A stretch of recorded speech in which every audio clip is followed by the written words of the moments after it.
The Alpha King raised his hand to open the door, then froze.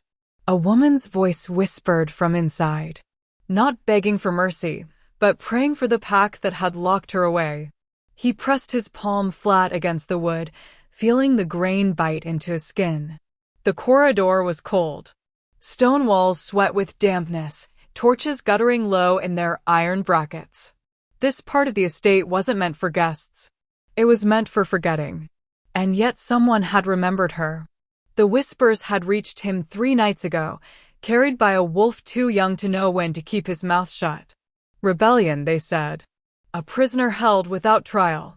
A woman locked away by his own counsel, sentenced in a closed chamber while he'd been handling border disputes in the north. He'd come to investigate, to demand answers, to remind his advisors that no one made decisions about life and death without his knowledge. But now, standing outside this door, he couldn't move. Because that voice, soft, broken, achingly familiar. She wasn't screaming, wasn't clawing at the walls or hurling curses at the guards who'd abandoned their post hours ago. She was praying. Words so quiet he had to hold his breath to hear them. Keep them safe, she whispered. Even the ones who hate me. Especially them. Let the borders hold. Let the children grow strong. Let the pack survive another winter. His chest tightened. The Alpha King Kirin, though few dared use his name, had heard 1,000 voices in his lifetime. Pleas for mercy. Declarations of loyalty. Screams of rage. But this gentle, selfless murmuring from a woman they'd thrown into darkness? It cracked something in him he didn't know was fractured. He turned the iron handle. The lock had been left open careless, or perhaps intentional. The door groaned inward, and the smell hit him first. Damp stone. Old straw. Blood. The chamber was barely large enough to stand in. No window. No bed. Just a thin scattering of straw in one corner and a woman curled against the far wall, her knees pulled to her chest. She didn't look up when the door opened. Didn't flinch. Didn't stop praying. Let him find peace, she whispered, her voice fraying at the edges. Let him forget the battlefield. Let him sleep without nightmares. Let him stop. His voice came out rougher than he intended. It echoed off the stone, too loud, too sharp. She went silent immediately, her whole body going rigid. For a moment, neither of them moved. Then, slowly, she lifted her head. Kirin felt the world tilt. Her face was pale, streaked with dirt and something darker, dried blood from a split lip. Her hair hung in tangled waves, dull and matted. Her dress, once perhaps a simple working gown, was torn at the shoulder and hem. But it was her eyes that stopped him cold. Gray. Storm cloud gray. Wide and wary and heartbreakingly familiar. He knew those eyes. He'd seen them before. Years ago. On a battlefield soaked in rain and blood, when he'd been pinned beneath a rogue wolf twice his size, claws tearing into his side. When he'd been certain he was going to die. And a voice, a woman's voice, had called out from somewhere in the chaos. Not his name. Not a command. Just a single, desperate word. Live. He'd heard a scream. Felt the weight lifted off him. Saw silver light flash through the storm. And when he dragged himself upright, gasping, bleeding, trying to find her, she was gone. He'd spent months searching. Sent scouts. Offered rewards. But no one had come forward. No one had claimed the kill. And eventually, he'd been forced to believe she'd died in the fighting. That the woman who'd saved his life had been swallowed by the same war that had nearly taken his. But she hadn't died. She was here. Locked in a cell beneath his own roof. You, he breathed. She blinked, confusion flickering across her face. Then recognition. Then something that looked like grief. You're alive, she whispered. It wasn't a question. It was an accusation. Or maybe a prayer answered too late. Kirin stepped into the cell, letting the door swing shut behind him. The space was so small he could have crossed it in 2 strides, but he stopped halfway, giving her room. giving himself time to process what he was seeing. "Who are you?" he asked, though part of him already knew. Part of him had always known. She didn't answer right away. Just stared at him with those storm-gray eyes, searching his face like she was trying to decide if he was real or some cruel hallucination. Finally, she looked away. "No one," she said quietly. "I'm no one." "Liar." The word snapped out before he could stop it. She flinched, and he hated himself for it. But he couldn't let her retreat.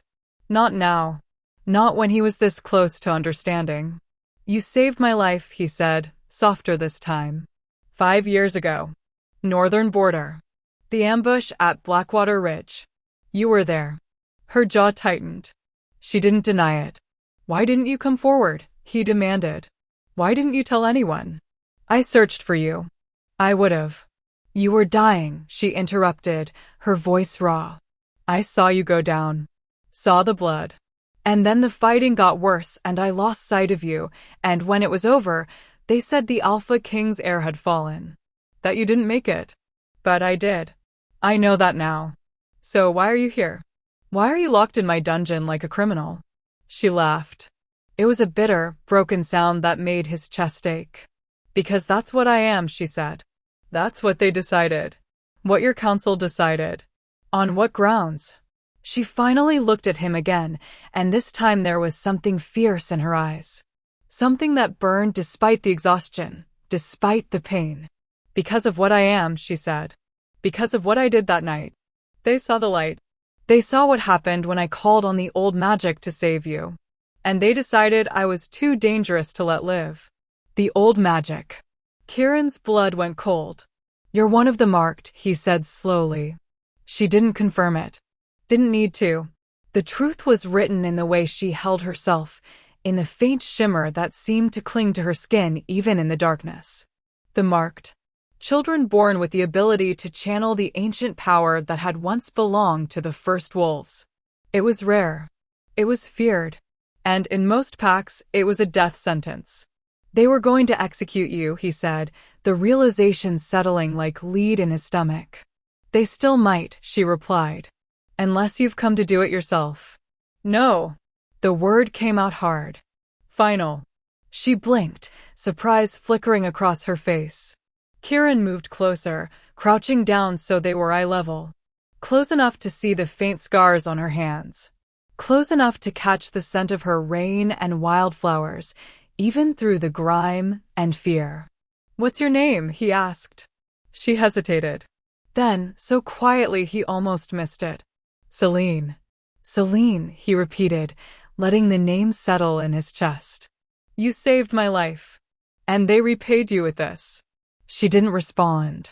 Just watched him with those wary, storm-gray eyes. "I'm getting you out of here," he said. "You can't." "I'm the Alpha King," he cut in. "I can do whatever I damn well please." He stood, reaching down to offer her his hand. She stared at it like it might burn her. "Why?" she whispered. "You don't know me. You don't owe me anything." "You're wrong," Kieran said quietly.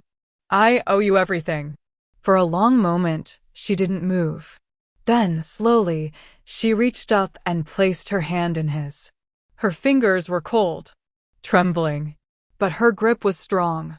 And when he pulled her to her feet, he felt it, a spark of something ancient and electric, singing through his veins like recognition. Like destiny. Celine swayed the moment she stood, and Kieran's hands moved on instinct, one catching her elbow, the other steadying her waist. She stiffened at the contact, every muscle in her body going taut like a bowstring pulled too tight. "Easy," he murmured, keeping his voice low, unthreatening. "When's the last time you ate?" She didn't answer. Just stared at the point where his hand rested against her side, like she couldn't quite believe he was touching her without violence. Without chains. "Celine," he pressed, and something in his tone made her eyes snap up to his. "How long have you been down here?" "I don't know," she admitted, her voice hoarse. "There's no light. No windows." "I stopped counting days after," she trailed off, shaking her head. "It doesn't matter." "It matters to me." The words came out harder than he intended, edged with an anger that had nothing to do with her and everything to do with the men who'd put her here. His counsel. His advisors. Men he'd trusted to uphold justice in his absence. Men who would answer for this. But first, he needed to get her out. He released her carefully, watching to make sure she could stand on her own. She could barely, though he noticed the way she kept one hand braced against the wall, her legs trembling with the effort. "Can you walk?" he asked. "I can manage." "That's not what I asked." Her jaw tightened, pride flickering in those gray eyes despite everything. "I said I can manage." Stubborn. Even now, locked away and starved and beaten, she had fire in her. It made something twist in his chest, respect, admiration, and underneath it all, a fury so deep it felt like it might consume him. "Then stay close," he said, moving toward the door. "And don't argue with anything I say until we're clear of this place." "Understood." She nodded, though he caught the flicker of suspicion in her expression. She didn't trust him. Not fully. And he couldn't blame her. For all she knew, this was another trick. Another cruelty from a pack that had already taken everything from her.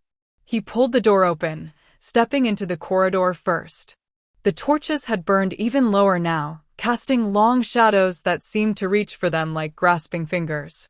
The air was thick with the smell of damp stone and old blood, a scent he'd never noticed before, never thought to notice, because this part of the estate was supposed to be empty. Except it wasn't. They'd been using it as a prison. For her. For gods knew who else. His hands curled into fists.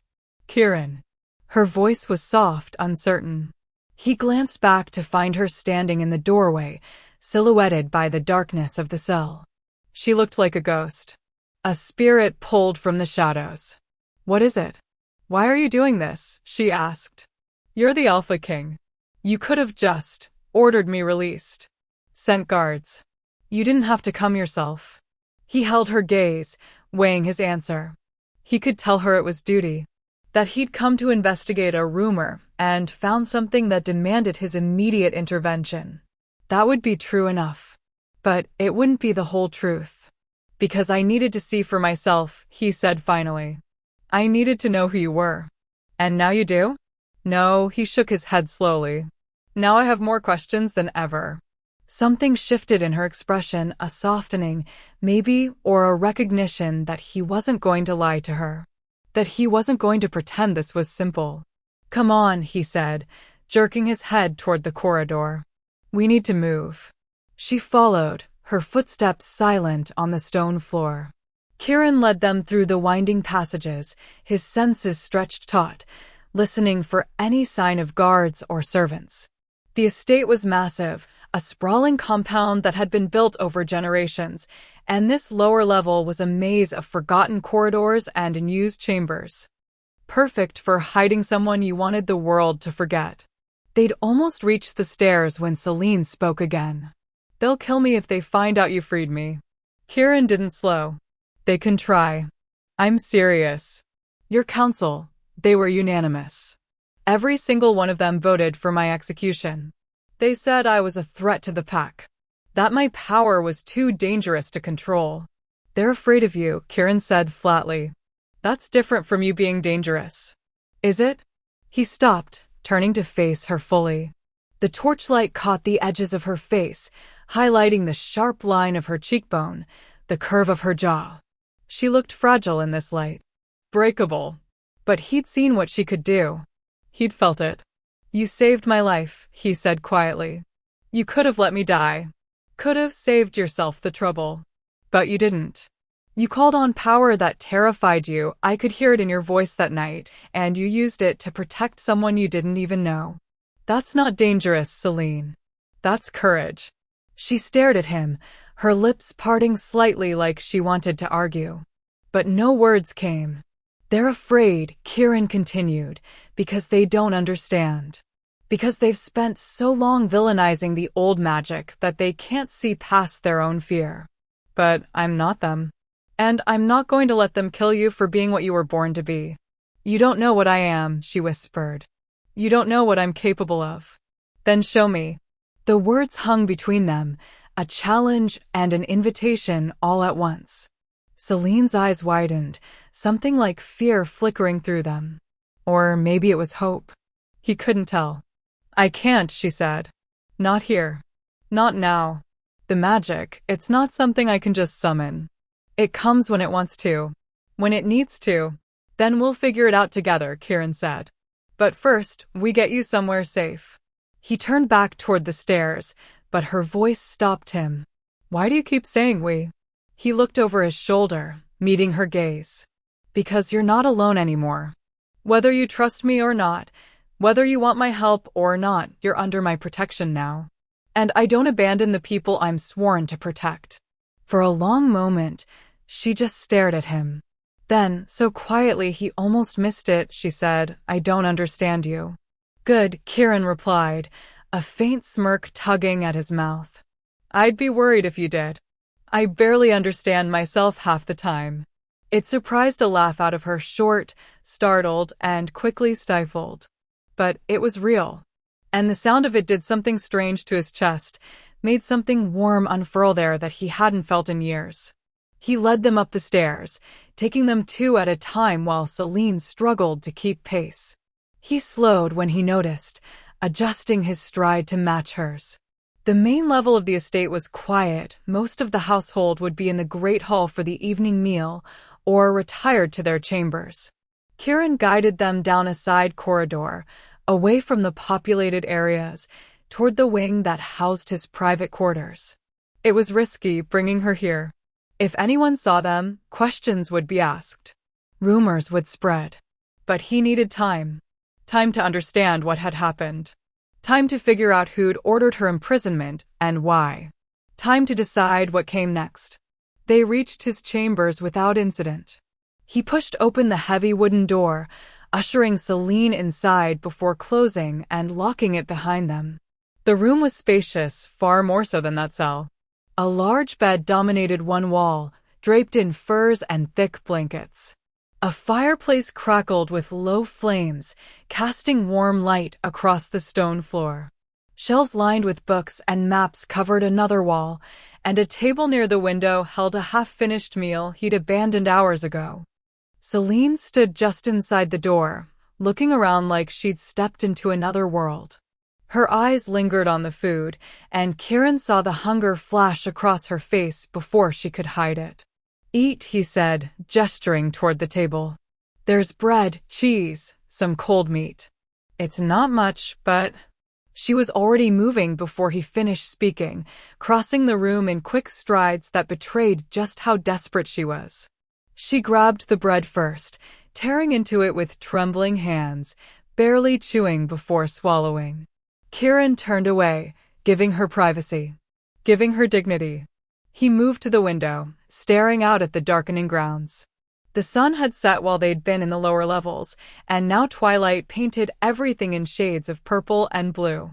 In the distance, he could see the lights of the pack houses, warm and glowing against the coming night. His pack. His people. People who'd condemned an innocent woman without trial. Without his knowledge. His hands tightened on the window frame. Kieran. He turned to find Celine watching him, a piece of bread still clutched in her hand. Some color had returned to her cheeks, and her eyes were clearer now, more focused. Thank you, she said softly. For this. For all of it. He nodded, not trusting himself to speak. Because the gratitude in her voice, the sheer relief and disbelief, it made him want to tear apart the men who'd put her in that cell with his bare hands. Rest, he said instead. You can take the bed. I'll sleep in the chair. I can't take your bed.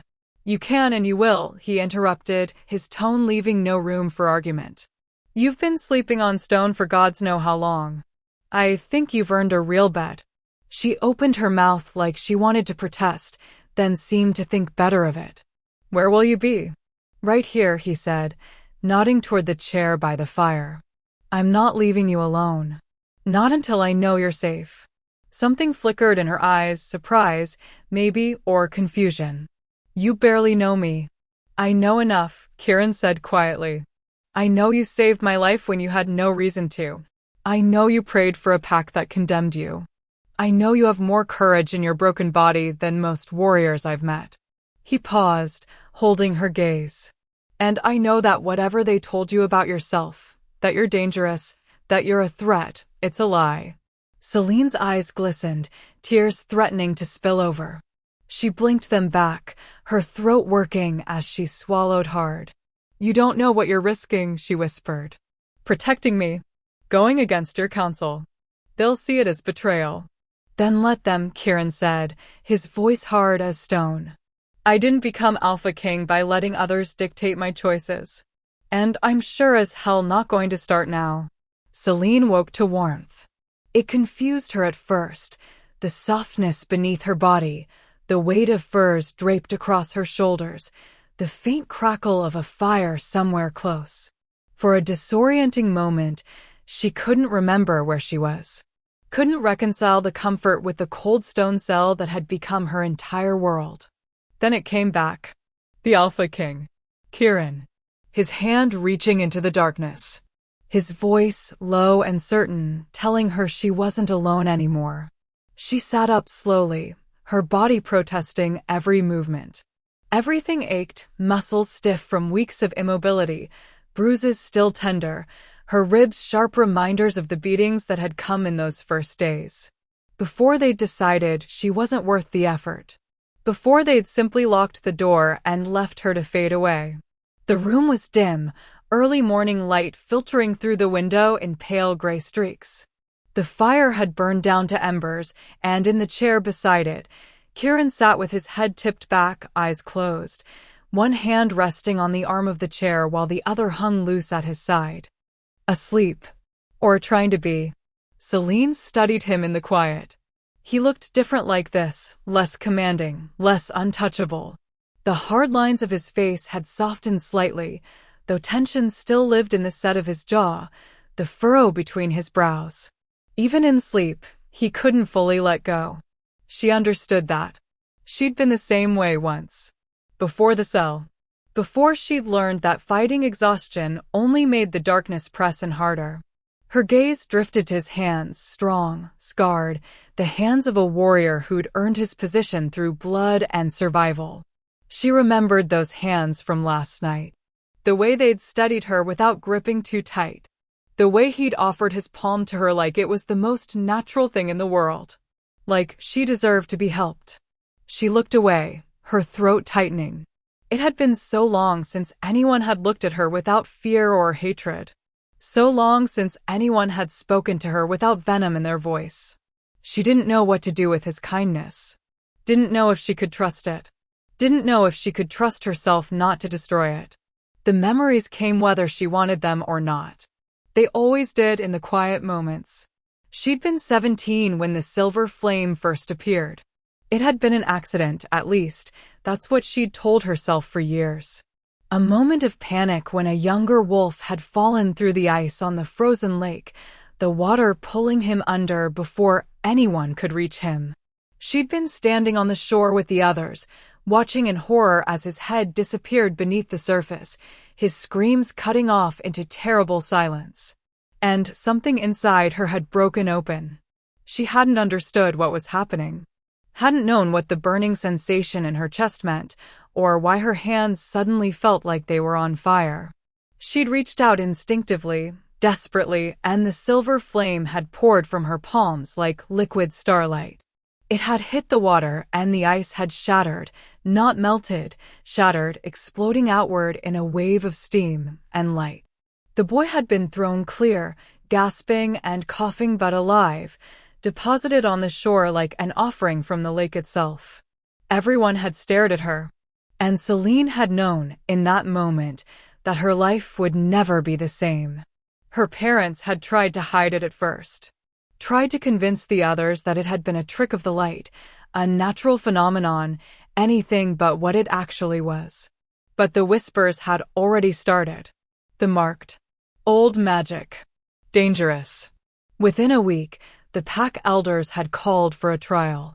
She'd stood in front of them, terrified, ashamed, trying desperately to explain that she hadn't meant to do it, that she didn't know how to control it. But they hadn't wanted explanations. They'd wanted her gone. Her own father had been the one to cast the final vote. For the safety of the pack, he'd said, his voice hollow, his eyes refusing to meet hers. We cannot harbor such power among us. It's too great a risk. They'd exiled her that night. No ceremony. No farewell. Just a guard escort to the border and a warning never to return. She'd been 18. Alone. With a power she didn't understand and couldn't control, burning beneath her skin like a caged animal clawing to get out. For 3 years, she'd wandered. Kept to the edges of pack territories, avoided contact with other wolves, learned to survive on her own. She'd taught herself to suppress the flame, to push it down so deep that sometimes she could almost forget it existed. Almost. Then had come the war. The border conflicts that had erupted between neighboring territories, dragging in pack after pack until half the region was consumed by violence. She'd tried to stay out of it. Tried to remain invisible. But the fighting had found her anyway. She'd been scavenging near an abandoned village when she'd heard the sounds of battle, snarls and screams, the clash of claws and teeth. She should have run. Should have put as much distance between herself and the violence as possible. But something had pulled her forward. Some instinct she couldn't name. She'd found him pinned beneath a massive black wolf, blood streaming from wounds in his side and shoulder, his eyes glazed with pain and the certainty of death. She hadn't known who he was then. Hadn't recognized the future Alpha King in the young warrior struggling beneath impossible odds. She'd only known that she couldn't watch him die. The flame had come easier that time. Like it had been waiting for her to stop fighting it. She'd screamed the word live and the silver fire had exploded from her hands, slamming into the black wolf with enough force to send it flying. She'd killed it. She knew that now, though she hadn't stayed to confirm it. The moment Kieran had been free, the moment she'd seen him gasp and roll onto his side, she'd run. Because she'd seen the others coming. Other warriors. Other wolves. And she'd known what would happen if they saw what she'd done. If they saw the silver flame still crackling around her fingers. She'd disappeared into the chaos of the battlefield, letting the rain and the blood wash away any trace of her presence. And when the fighting had finally ended, when the survivors had been counted and the dead laid to rest, she'd listened from the shadows as they'd mourned the fallen Alpha King's heir. She'd believed them. Had carried that guilt with her for 5 years, the belief that her intervention had come too late. That the silver flame had saved him for only moments before death claimed him anyway. Until last night.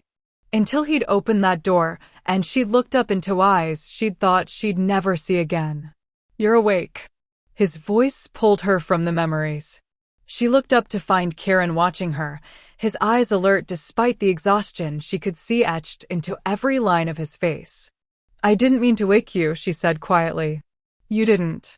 He sat forward, running a hand through his dark hair. I wasn't really sleeping. Just thinking. About what to do next. He stood, moving to the window to look out at the grounds. Morning had fully arrived now, pale sunlight spilling across the estate. My council will expect me at the morning assembly. They'll want to discuss border patrols, supply lines, the usual matters. And if they ask about me? They won't, Kieran said, his voice hard. Because they think you're still locked away. They think I don't know. Celine's stomach twisted. You're going to confront them.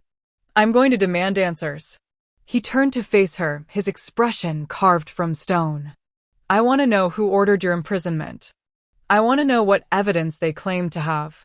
And I want to know why they thought they could sentence someone to death without my knowledge or consent. They had evidence, Celine said quietly, of what I am, what I did. You saved my life. I used forbidden magic, she corrected. Old magic. The kind that's been outlawed in most territories for generations. They saw the silver flame. They knew what it meant. It meant you have power, Kieran said. That's not a crime. It is in their eyes. Celine stood carefully, testing her legs. They held, though she still felt weak, hollowed out. The marked have been feared for centuries. We're unpredictable. Dangerous. Our power doesn't come from the pack bond or the moon, it comes from something older. Something that predates the first shifters. The ancient bloodlines, Kieran said slowly. She nodded. Most people think they're myths. Stories told to children to explain the unexplainable. But they're real. The first wolves who walked between worlds, who carried the magic of creation in their veins. She looked down at her hands, at the faint scars that crossed her palms. That magic still runs in some bloodlines. Dormant most of the time. But sometimes it wakes up. Like it did in you. Like it did in me, she confirmed. When I was 17. I didn't ask for it. Didn't want it. But it chose me anyway. And your pack punished you for it. The bitterness in his voice made her look up. His jaw was tight, his hands curled into fists at his sides. They were afraid, Celine said softly. I don't blame them. You should. Maybe. She wrapped her arms around herself, suddenly cold despite the warmth of the room. But fear makes people cruel. It makes them choose safety over justice. And I was a threat to their safety. Or at least, they believed I was. Kieran crossed the room in 3 long strides, stopping just in front of her. Close enough that she had to tilt her head back to meet his eyes. You are not a threat, he said, his voice low and fierce. You are not dangerous simply for existing. And anyone who made you believe otherwise is a coward and a fool. Celine's breath caught. She'd spent so long internalizing the hatred, the fear, the belief that she was somehow wrong at her very core. Hearing him say those words, hearing the absolute conviction in his voice, it made something crack inside her chest. You don't know me, she whispered. You don't know what I'm capable of. What I might do if I lose control. Then don't lose control, Kieran said simply. Learn to master it. Let me help you. Why? The question burst out of her, desperate and confused. Why do you care? You're the Alpha King. You have an entire pack to worry about. Responsibilities. Duties. Why waste your time on someone like me? Because you saved my life, he said. Because you prayed for people who condemned you. Because when I look at you, I see someone who's been carrying the weight of other people's fear for far too long. He paused, his eyes searching hers. And because I know what it's like to be alone. The admission hung between them, raw and honest. Celine stared at him, seeing past the crown and the title for the first time. Seeing the man beneath, scarred, weary, but still standing. Still fighting. You're not alone, she said quietly. You're the Alpha King. You have an entire pack. I have subjects, Kieran interrupted. People who follow me out of duty or fear or tradition. But that's not the same as having someone who sees you. Really sees you. His voice softened. I think you understand that better than most. She did. God's help her, she did. I'm afraid, she admitted, the words barely a whisper. Of the power. Of what it means. Of what I might become if I embrace it instead of fighting it. Then we'll figure it out together, Kieran said, echoing his words from the night before. You don't have to do this alone anymore, Celine. I meant what I said, you're under my protection now. And that means I'm not going anywhere. Celine wanted to argue. Wanted to tell him he was making a mistake, that protecting her would only bring him trouble. But the words wouldn't come. Because for the first time in 5 years, she wasn't alone. And she didn't know whether to be terrified or grateful. 3 days passed in careful isolation. Kieran had kept Celine hidden in his chambers, bringing her food himself and deflecting questions from the handful of servants who dared to ask why the Alpha King was suddenly taking meals in private. He'd attended the morning assemblies, sat through tedious council meetings, and listened to his advisors debate border strategies and trade agreements, all while rage simmered beneath his skin like molten iron. None of them had mentioned her. Not once. They thought she was still locked away. Still forgotten. Still waiting to die in the dark. He'd said nothing. Asked nothing. Just watched them with careful eyes, cataloging who avoided his gaze, who seemed nervous, who carried the scent of guilt beneath their polished words. On the fourth morning, he made his decision. "We're leaving," he told Celine as dawn broke across the mountains. She looked up from the book she'd been reading, one of his, a collection of old legends she'd been devouring with quiet intensity. "Leaving where?" "The Thornwood Sanctuary," Kieran said, already pulling supplies from a trunk near his bed. "It's a sacred site. 3 days' ride north, deep in the forest. No one goes there except during the solstice ceremonies." "Why there?" "Because I need answers," he said, meeting her eyes. "About you. About the old magic. About what this all means." He paused, weighing his next words. "And because there's someone there who might be able to help." Celine set the book aside, wariness creeping into her expression. "Someone. An elder. Evelyn. She was my mother's teacher before." He stopped, the memory catching in his throat. "Before my mother died. She left the pack years ago to tend the sanctuary.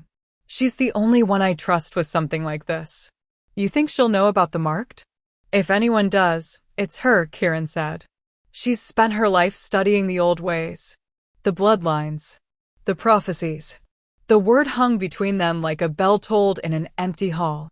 "Prophecies," Celine repeated slowly. Kieran nodded. "There are stories. Warnings passed down through generations about the return of the ancient power. Most people dismiss them as folklore. But after seeing what you can do," he trailed off, shaking his head. "I need to know if there's more to this. If your power appearing now means something." Celine stood, her movements still careful, still testing the limits of a body that was slowly healing. "And if it does? If there's some prophecy that says I'm supposed to destroy everything or bring about the end of the world, then we'll deal with it," Kieran said simply. "Together."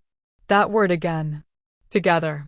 He used it so easily, like it was the most natural thing in the world to tie his fate to hers. She didn't understand it. Didn't understand him. But she nodded anyway. They left before the household stirred, slipping out through a side gate that led into the forest.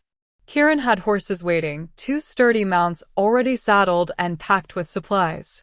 He helped Celine up onto the smaller of the two, steadying her when she swayed slightly, her strength still not fully returned.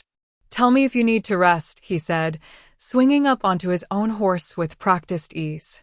"I'll be fine." He shot her a look that said he didn't believe her but wouldn't push. "Not yet." They rode in silence for the first few hours, following narrow trails that wound through dense pine forest. The morning was cold, frost clinging to the undergrowth, their breath misting in the air. Celine pulled her borrowed cloak tighter, grateful for the thick wool even if it was far too large for her frame. The forest changed as they traveled north. The trees grew older, their trunks massive and gnarled, their branches reaching overhead to form a canopy so thick that sunlight barely penetrated. The air smelled different here, richer, heavier, like the earth itself was breathing. By midday, Kieran called a halt near a stream, letting the horses drink while they ate a cold meal of bread and dried meat. Celine sat on a fallen log, watching the water tumble over smooth stones, her mind drifting. "You're quiet," Kieran observed, settling beside her. "I'm always quiet. Not like this." He studied her profile. "What are you thinking about?" She was quiet for a moment, weighing whether to answer honestly. "Finally," she said, "the last time I was in a forest like this, I was running. Trying to put as much distance between myself and civilization as possible. After you saved me." She nodded. "I thought you were dead. Thought I'd used the silver flame for nothing. And I was terrified that someone had seen, that they'd come looking for me." She picked up a small stone, turning it over in her fingers. "So I ran. Deeper into the wilderness. Away from people. Away from anything that could hurt me or that I could hurt." "How long did you run?" 2 years, she said quietly. 2 years of hiding. Hunting. Surviving. I learned to live without a pack. Without connection. I thought if I could just stay invisible, stay small, maybe the power would fade. Maybe I could become normal again. But it didn't fade. No, she tossed the stone into the stream, watching it disappear beneath the current. It just waited, growing stronger. Until your council's hunters found me near the southern border 3 months ago. Kieran went very still. Hunters. They were looking for rogues, Celine explained. Wolves who'd been raiding supply lines. I wasn't part of it, but I was in the wrong place at the wrong time. They surrounded me, demanded I identify myself, prove I had pack affiliation. She swallowed hard. I tried to explain, tried to show them I wasn't a threat. But one of them recognized the signs. The way my eyes changed when I was frightened. The shimmer on my skin. They knew you were marked. They knew I was dangerous, she corrected. They took me back to your estate. Threw me in front of your council. And her voice broke slightly. They didn't even pretend to give me a trial. They just looked at me like I was a disease. Something to be eradicated before I could spread. Kieran's hands had curled into fists, his knuckles white. Who led the vote? Does it matter? It matters to me. Celine looked at him, seeing the fury burning in his eyes, not at her, but for her. Counselor Draven, she said finally. He's the one who called for immediate execution. Said that harboring one of the marked was a violation of territorial law. Draven, Kieran repeated, the name like poison on his tongue. Of course it was. You know him? He was my father's advisor before he was mine, Kieran said. Traditional. Inflexible. He believes in the old laws without questioning whether they're just. He stood abruptly, pacing to the stream's edge. He'll answer for this. I swear to you, Celine, he'll answer for what he did. Kieran. No, he turned to face her, his expression fierce. You don't have to defend them. You don't have to make excuses for people who tried to kill you. They were wrong. And when we get back, I'm going to make sure they know it. Celine wanted to argue. Wanted to tell him that revenge wouldn't change anything, wouldn't undo the damage. But the words stuck in her throat because part of her, the part that had spent weeks in that cell, cold and starving and alone, wanted them to pay too. Come on, Kieran said, his voice softening. We should keep moving. We'll reach the sanctuary by nightfall if we don't stop again. They rode through the afternoon, the forest growing darker and more primordial with each passing mile.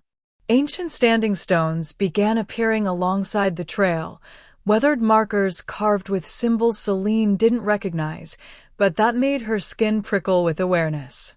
We're getting close, Kieran said, noticing her reaction. Can you feel it? Feel what? The old magic. It's strongest near the sanctuary. The place was built on a convergence point, where the boundaries between worlds grow thin. Celine shivered, though she wasn't sure if it was from cold or something else.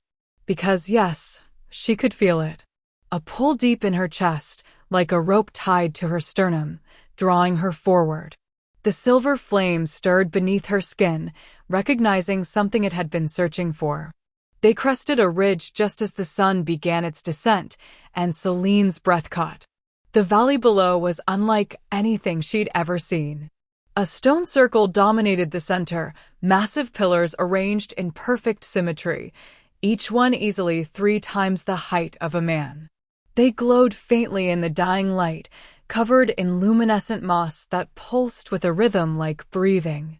In the center of the circle stood an altar, and behind it, carved into the cliff face itself, was an entrance, a doorway flanked by more of those strange symbols.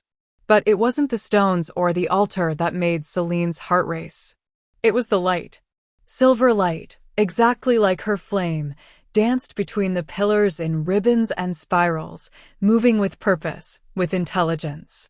It painted the air itself, visible even in the fading daylight, and as Celine watched, the ribbons seemed to reach toward her. Calling her. Gods, she breathed. Yeah, Kieran said quietly.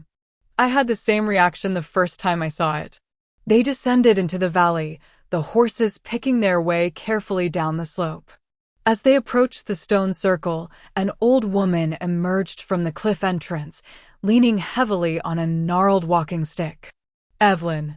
She was ancient, her face a map of wrinkles, her hair pure white, and flowing loose down her back. But her eyes were sharp, bright with intelligence and something deeper. Something that made Celine think she could see straight through to the soul.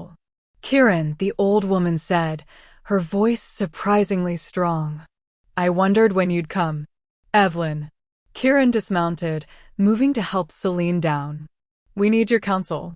The old woman's gaze shifted to Celine, and her expression changed, surprise flickering across her features, followed by something that looked almost like reverence.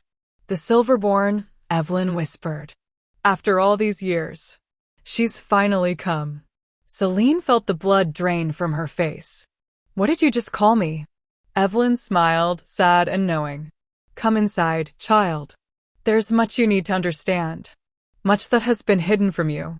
She turned, gesturing toward the cliff entrance with her walking stick. "The stars have been waiting for you. And so have I." Kieran moved to Celine's side, his presence solid and reassuring. "It's all right," he murmured. "I'm right here." Together, they followed Evelyn into the sanctuary. The interior was carved from living rock, a cathedral of stone lit by more of that luminescent moss. But it wasn't empty. The walls were covered in carvings, thousands of them, depicting scenes Celine didn't understand. Wolves with wings. Flames that formed shapes like faces. And everywhere, again and again, the image of a woman with silver light pouring from her hands. "The prophecy of the Silverborn," Evelyn said, stopping before the largest carving. "Written 3,000 years ago by the first seers. They spoke of a time when the world would fracture, when the old magic would begin to fade and the balance between life and death would tip toward darkness." She turned to look at Celine. "They said that in that time a child would be born carrying the flame of creation itself. The Silverborn. The one who would either restore the balance or shatter it completely." Celine's legs felt weak. "No, I'm not. Look at your hands, child." Celine did, and gasped. Her palms were glowing, not brightly, but unmistakably, silver light seeping through her skin like she was full of stars trying to escape. "The sanctuary recognizes you," Evelyn said gently. "The old magic recognizes its own. You can deny it all you want, but the truth remains." She moved closer, her ancient eyes searching Celine's face. "You are the Silverborn. And your power awakening now, after centuries of dormancy in your bloodline, is not an accident. It's a warning." "A warning of what?" Kieran demanded. Evelyn's expression darkened. "That the darkness is rising. That the fracture the prophecy spoke of has already begun." She looked between them. "And that the choice she makes in the days to come will determine whether this world survives or falls into endless night." The silver light between the pillars outside suddenly flared brighter, and Celine felt the flame in her chest surge in response, not painful, but overwhelming, like her body couldn't contain everything it was trying to tell her. She stumbled, and Kieran caught her, his arms wrapping around her waist. "I've got you," he murmured against her hair. But as Celine looked at the carvings on the wall, at the countless depictions of the woman with silver flame, at the scenes of creation and destruction dancing side by side, she wondered if anyone could catch her. If anyone could save her from what she was meant to become. They stayed in the sanctuary through the night. Evelyn had prepared a small chamber for them, 2 pallets laid out near a fire pit, the walls still covered in those ancient carvings that seemed to watch Celine's every movement. She couldn't sleep. Every time she closed her eyes, she saw those images. The woman with silver flame. The world splitting apart beneath her feet. The choice that would determine everything. Kieran sat against the wall nearby, his eyes closed, but his breathing too controlled to be truly asleep. Keeping watch. Always keeping watch. "You can ask," Celine said quietly into the darkness. "Whatever you're thinking. Just ask." His eyes opened, finding hers in the firelight. "Do you believe her? What Evelyn said about the prophecy?" "I don't know what I believe anymore," Celine admitted. 3 months ago, I was just trying to survive. Trying to stay hidden. And now I'm supposed to be some kind of chosen one? Meant to save or destroy the world. She laughed, but it came out bitter. It's insane. Maybe, Kieran said. Or maybe you've been running from who you really are for so long that you forgot you were meant for something more than just survival. The words hit harder than she expected. She looked away, staring at the flames dancing in the pit. I'm scared, she whispered. Of the power. Of what it wants from me. Of what I might do if I stop fighting it. Kieran was quiet for a long moment. Then he moved, crossing the small space to sit beside her, close enough that their shoulders almost touched. You know what scares me, he said. Not your power. Not the prophecy. Not even the idea that you might be destined for something I can't fully understand. He paused. What scares me is the thought that you might let fear win. That you might spend your whole life running from yourself instead of becoming who you were meant to be. Celine turned to look at him, finding his gaze already on her, steady, unwavering, full of a certainty she didn't feel. And who do you think I'm meant to be? I don't know, Kieran said honestly. But I want to find out. And I want to be there when you do. The air between them felt charged, electric. Celine's breath caught as she realized how close they were, how easy it would be to close the distance. How much she wanted to. But before either of them could move, a sound split the night. A horn. Long and low and urgent. Kieran was on his feet instantly, his hand going to the blade at his hip. That's a warning call. Celine scrambled up, her heart pounding. From where? The estate. His face had gone hard, all traces of softness vanished. Something's happened. They found Evelyn already in the main chamber, her ancient face grim as she stared out toward the stone circle. The silver light that had been so beautiful the night before now flickered erratically, pulsing like a wounded heartbeat. They're coming, the old woman said without turning around. Who? Kieran demanded. Your council. Your warriors. They've discovered she's gone. Evelyn finally looked at them, and there was sorrow in her eyes. Someone told them about the sanctuary. About where you'd bring her. Ice flooded Celine's veins. How long do we have? They left at dawn. They'll be here within the hour. Kieran cursed, his mind already working through options. We can take the eastern pass.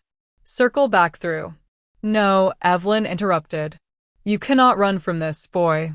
The confrontation was always inevitable. The only question is whether you face it here, on sacred ground, or out there where they can isolate you from the old magic's protection. Protection? Celine's voice came out sharper than she intended. What protection? I can barely control my power. If they attack, if I lose control, then the sanctuary will guide you, Evelyn said firmly. This place was built by the first Silverborn child. Her essence lives in these stones, in the very earth beneath your feet. If you open yourself to it, it will show you what you need to know. And if I can't? Then they will kill you, the old woman said bluntly. And him. And everything the prophecy promised will die with you. The words hung in the air like a death sentence. Kieran moved to the entrance, his eyes scanning the valley below. Celine joined him, and her stomach dropped. Torches. Dozens of them, moving through the forest like a river of fire. The sound of horses and raised voices carried on the wind, growing closer with each passing moment. How many? She asked, though she wasn't sure she wanted to know. 30. Maybe more. Kieran's jaw was tight. They brought an entire company. To capture one woman. To capture a threat they don't understand, he corrected. Fear makes people dangerous, Celine. Makes them willing to do things they'd never consider otherwise. She could see their faces now as they emerged from the tree line. Council members she vaguely recognized from that brief, terrible appearance before her imprisonment. Warriors in full armor, weapons drawn. And at the front, mounted on a huge gray stallion, was a man whose cold eyes she remembered all too well. Draven. The counselor who'd called for her execution. The one who'd looked at her like she was something to be scraped off his boot. He looked even more severe in the torchlight, his face carved from granite, his posture radiating authority and contempt in equal measure. Alpha King. His voice boomed across the valley. We know you're in there. We know you've taken the prisoner. Surrender her now and there will be no consequences for your misguided compassion. Kieran's hand tightened on his sword hilt. Stay behind me, he murmured to Celine. Kieran, just stay behind me. He strode out of the sanctuary entrance, moving through the stone circle with his head high, every inch the Alpha King, despite the impossible odds. Celine followed, her heart hammering, Evelyn close behind. The warriors shifted when they appeared, weapons rising, but Draven held up a hand to stop them. Your Majesty, the counselor said, his tone dripping with false deference. I'm relieved to see you're unharmed. We were concerned that the prisoner had somehow coerced or enchanted you. The only thing I'm enchanted by, Kieran said coldly, is the absolute audacity you've displayed.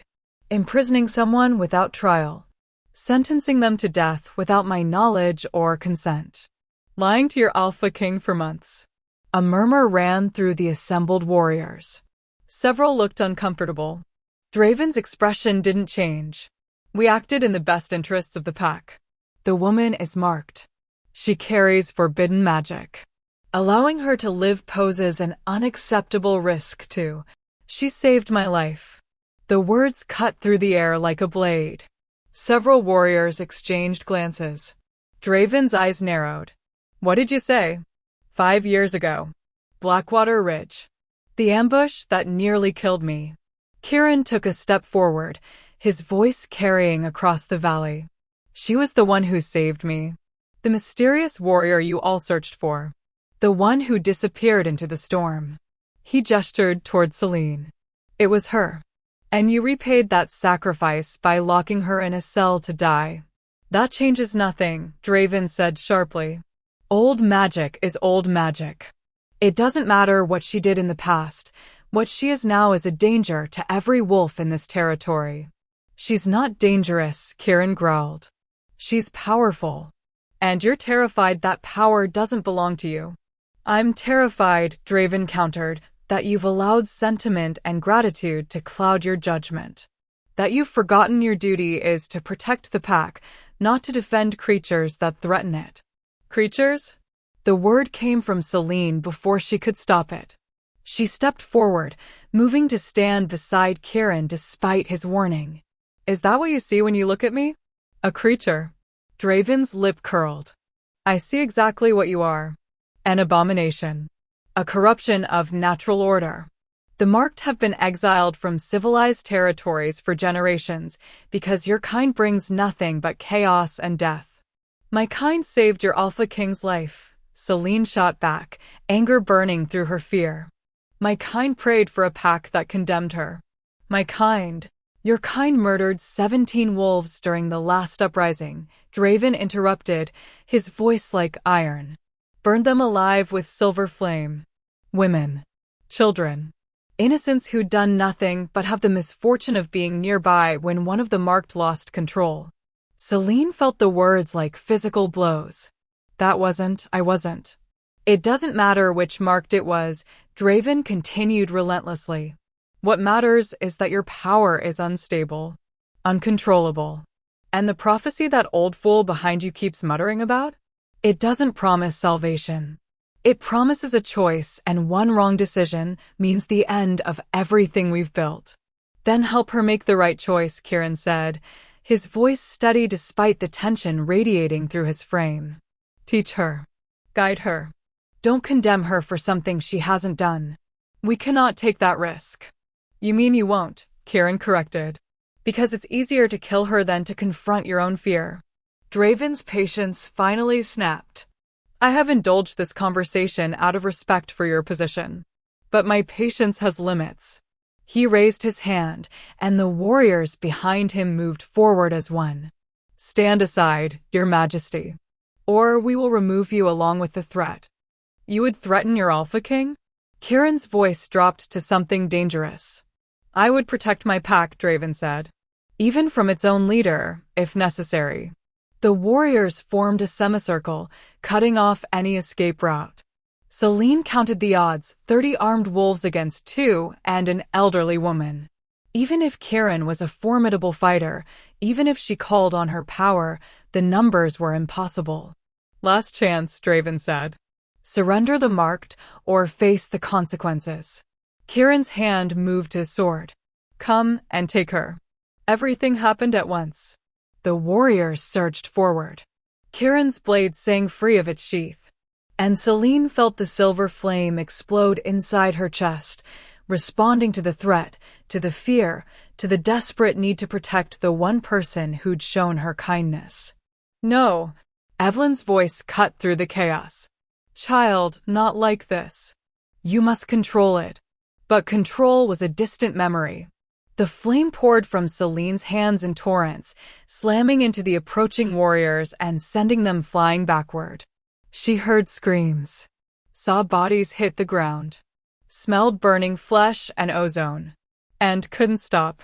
The power was too much, too vast, like trying to hold back an ocean with her bare hands. It wanted out, wanted to consume everything in its path. Wanted to burn away every threat until nothing remained but ash and memory. Celine. Kieran's voice, desperate and close. Look at me. Focus on my voice. She tried. Gods, she tried. But the flame had its own will now, its own hunger. It spread across the valley like wildfire, igniting the grass, cracking the ancient stones, making the very air shimmer with heat. More warriors fell. Some fled. Others tried to press forward, only to be thrown back by walls of silver fire. And through it all, Draven sat on his horse, watching with cold calculation. You see, he called out, his voice carrying over the roar of flames. You see what she is? What she'll always be. Uncontrollable. Destructive. A danger to everyone around her. Celine, please. Kieran was in front of her now, his hands on her shoulders, his eyes locked on hers. Come back. I know you're in there. Come back to me. His words cut through the chaos like a lifeline. Celine grabbed onto them, used them to pull herself back from the edge, to wrestle the flame back under control. Slowly, painfully, the fire began to recede. The silence that followed was deafening. Celine looked around at the destruction she caused. The scorched earth. The wounded warriors being helped to their feet by their companions. The fear in every single face turned toward her, including Kieran's. No, not fear. Something else. Something that looked almost like awe. You see now, Draven said into the quiet, his voice sharp with triumph. You see what she's capable of. What she'll do to all of us if given the chance. Kieran turned to face the counselor, and his expression was colder than Celine had ever seen it. I see, he said quietly, that she protected herself when attacked. That she showed more restraint than you and your warriors showed when you imprisoned an innocent woman. He raised his voice so everyone could hear. And I see that I can no longer trust my own counsel to act with honor or justice. You're making a mistake, Draven warned. No, Kieran said. You made the mistake. And now you're going to leave. Take your warriors. Go back to the estate. And when I return, we're going to have a very long conversation about what leadership actually means. And if we refuse? Kieran's smile was sharp as broken glass.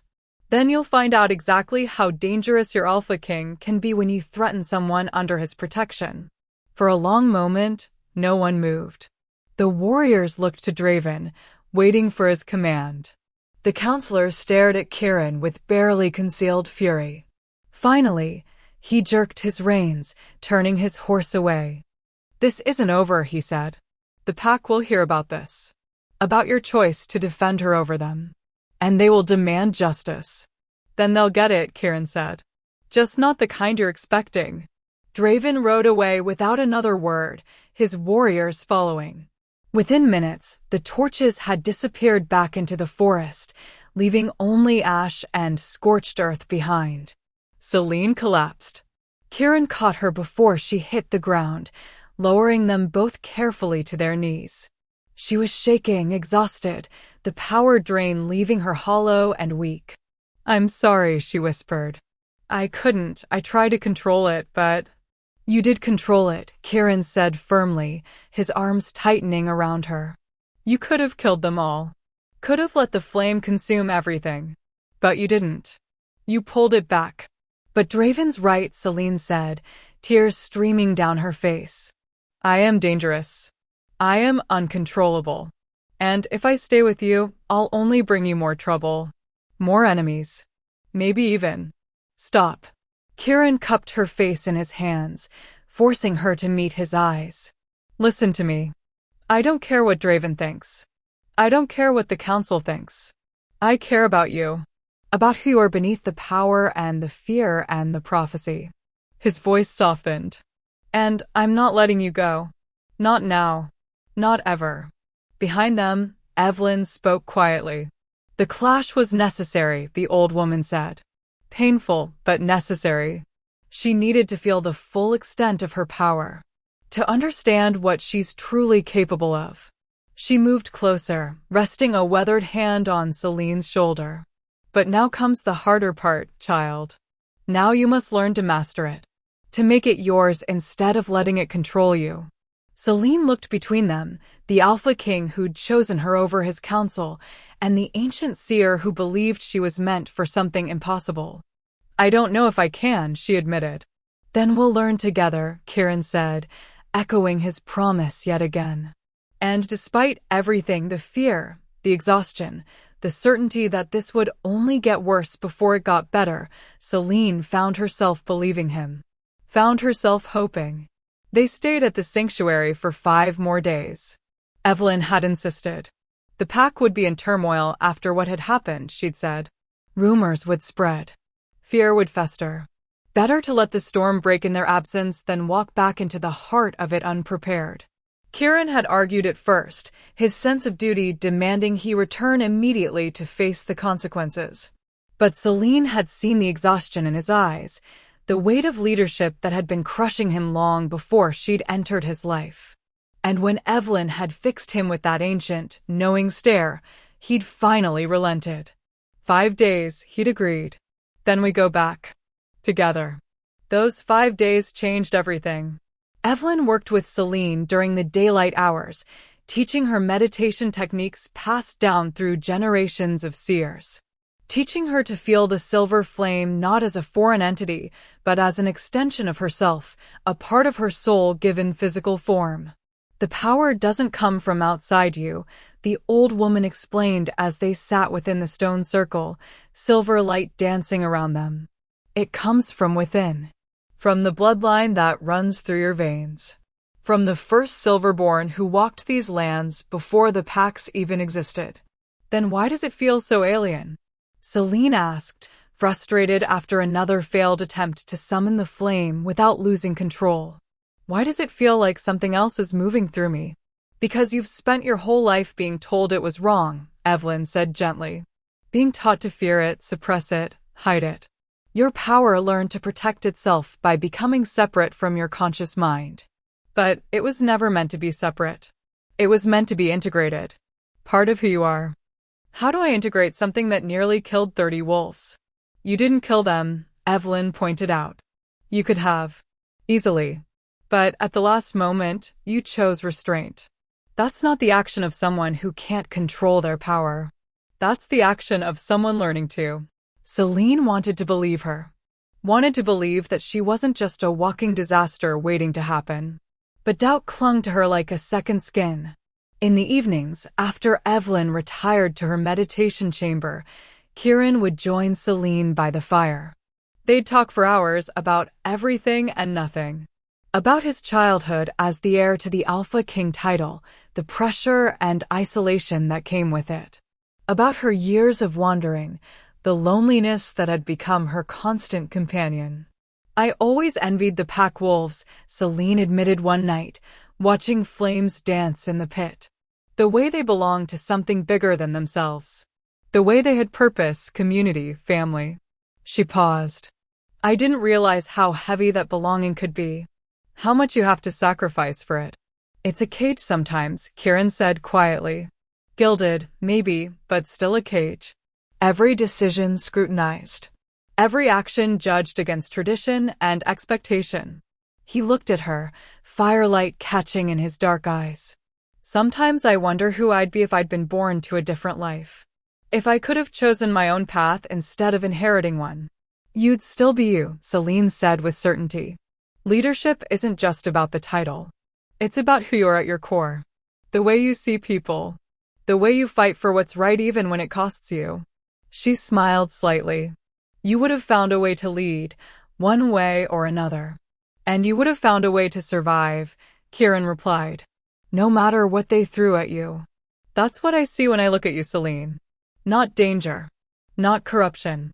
Just strength. The kind that doesn't break even when the whole world tries to shatter it. The words settled between them, warm and intimate. Celine felt heat rise to her cheeks that had nothing to do with the fire. I'm not as strong as you think, she said softly. You're stronger, Kieran countered. You just don't see it yet. On the third night, they walked together through the forest surrounding the sanctuary. The moon was full, casting silver light through the canopy, and Celine felt the pull of it in her blood, that ancient connection between wolves and the moon that transcended pack bonds. Do you ever shift? Kieran asked, navigating a fallen log with easy grace. Celine shook her head. Not since I was exiled. I was afraid that if I let the wolf out, I wouldn't be able to control it. That the silver flame would merge with the shift and create something monstrous. Or something magnificent, Kieran suggested. She shot him a skeptical look. You have a lot more faith in me than I have in myself. Someone has to. He stopped walking, turning to face her. You've spent so long being afraid of your own power that you forgot it's part of you. Not some curse or disease. Part of who you were always meant to be. The Silverborn, Celine said, the title still feeling foreign on her tongue. If that's what you are, then yes. But also just. Celine. A woman who survived impossible odds. Who chose compassion over bitterness. Who saved a stranger's life because it was the right thing to do. He stepped closer, his voice dropping. That's who I see. That's who I trust. Celine's breath caught. They were standing so close now, close enough that she could feel the heat radiating from him, could see the rapid pulse at his throat.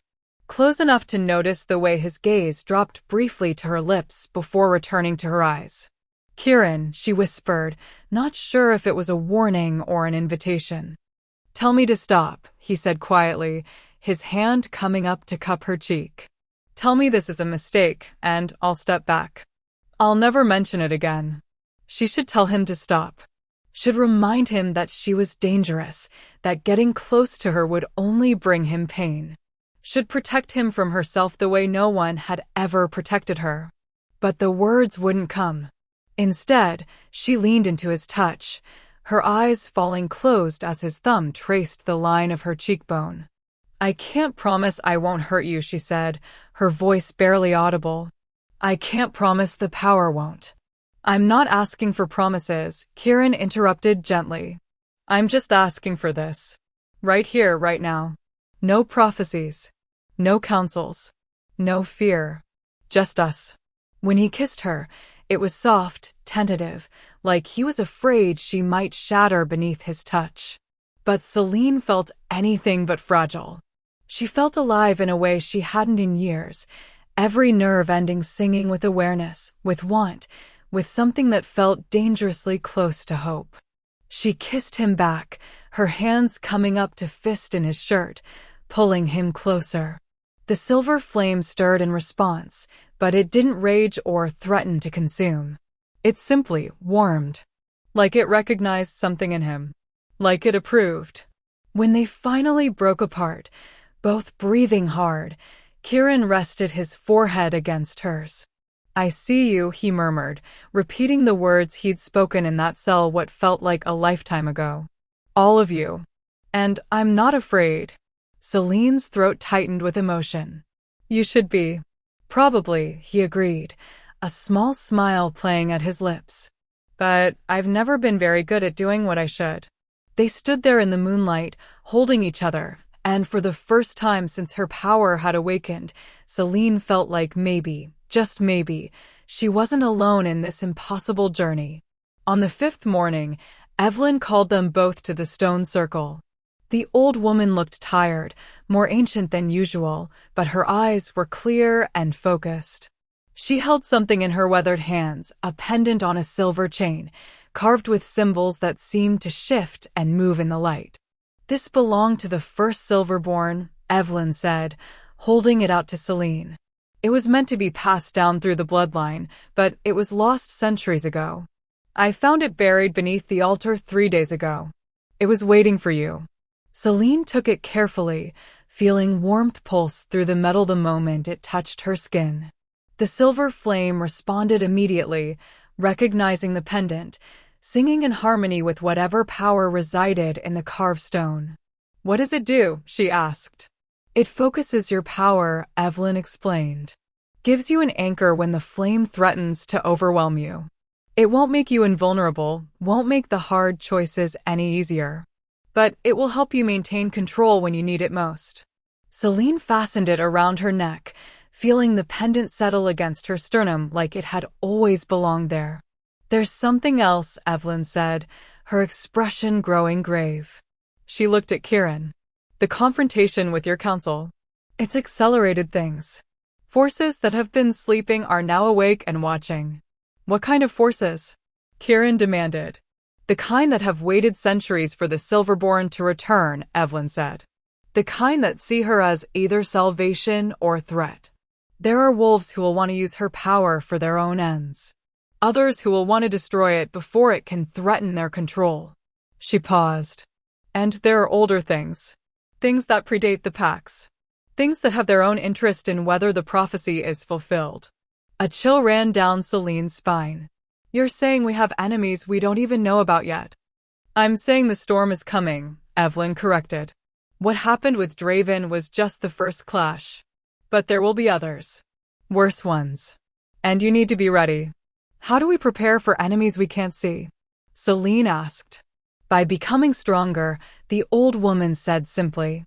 "By learning to trust each other completely.